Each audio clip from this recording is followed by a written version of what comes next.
Hello, this is MTG Sly Guy with another Magic the Gathering deck tech for the Khans of Tarkir season of Standard.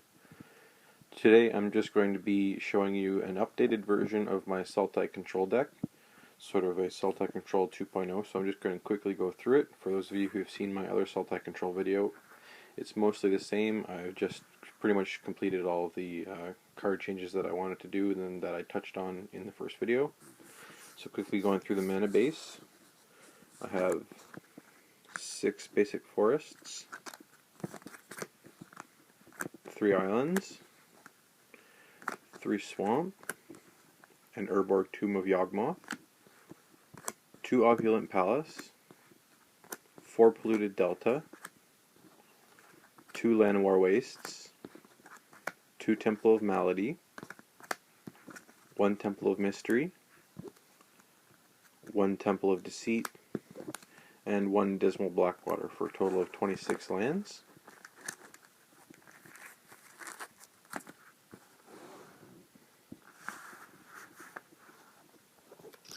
For my creatures, I only have a few creatures, obviously because it's a control-based deck, but it's also it's sort of a hybrid deck because it has mid-range elements.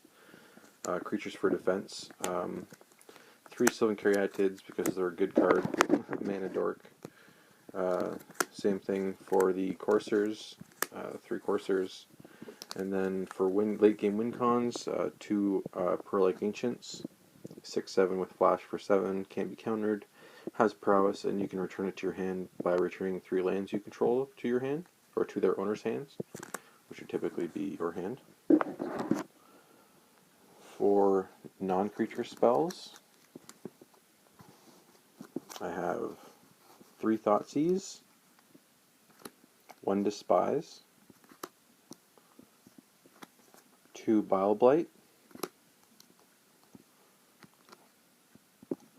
4 Heroes Downfall,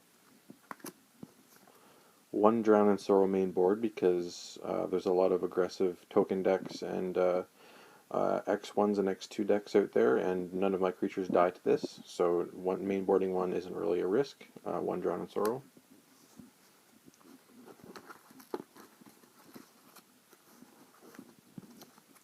For Perilous Vault, these are my board wipe, and also if any of you, for those of you who have seen my first video, you know this synergizes well with my main win condition Nissa. 2 Jace's Ingenuity for draw power, 4 Dig Through Time, more draw power, search for those answers. And then for Planeswalkers, we have 2 Kiora the Crashing Wave. If I can get her out early and shut off my opponent's main threat and have one of my creatures out for defense, it's really not hard to get to her -5. I've done it several times. And then finally, 3 Nissa Worldwaker. She's my main win condition. I get out 4/4s with Trample and then Perilous Vault everything else away, and then swing through for the win. It actually works very effectively. I pull it off at least once in almost every matchup. It's just really good. I've taken this deck to Friday Night Magic at my local game store twice, and I've come in first both times. So, so far so good. I thought I'd revise the old video because it's gotten the most views of all my videos, so I figured I would show the updated version of the deck for anybody who is interested. And then finally in my sideboard, 2 Frickus Cure.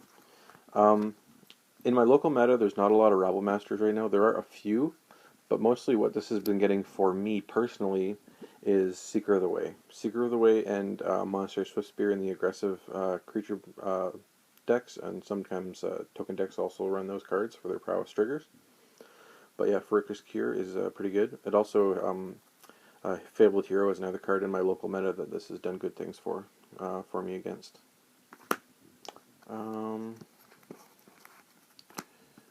2 Bile Blight, just to complete the playset. Have these in the sideboard against other aggressive decks or token-based decks. It's good against Sidisi whip decks also, because they like to whip out Hornet Queen, and also Bile Blight. Also, if you, it's a good 2-mana kill spell for Sidisi, because if you kill her when she first enters, they'll get the mill trigger, but they don't get the zombie trigger because she's dead before the cards get milled into the graveyard. Another Drown in Sorrow. Disdainful Stroke for the mid-range and control matchups. It's just a good card. Stops even Sidisi Whip. Stops them from casting their whip. Stops Storm Breath and any other big spell.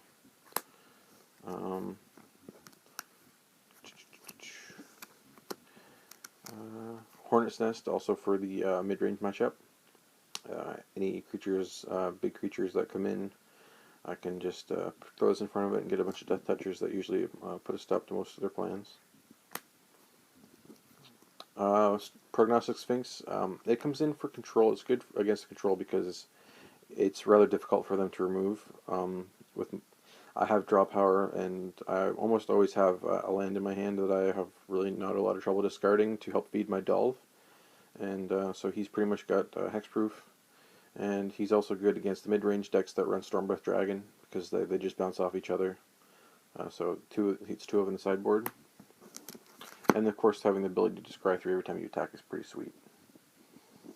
Some added removal against mid-range creature-based decks. Enchantment. This is basically an enchantment removal that can also double as extra removal, but it's basically for the Sidisi Whip, Sultai Charm. Read the Bones comes in against the control matchup because it's more draw power. Cantripping. Also, 2 negates also come in. These will sometimes also come in against mid-range decks. Some of the Abzan and Mardu mid-range decks run things like Downfall, Crackling Doom. Those are the things that I'd be pulling in, or Planeswalkers. These would be coming in. And finally, this is also for the mid-range or control matchup. I use her mostly for her tutor ability. Like I tutor out a Drown in Sorrow or something against an aggro deck, or tutor out one of my main win conditions. So yeah, and that's it for the sideboard. Thank you for watching this quick video. Basically my Sultai control revised, if you will.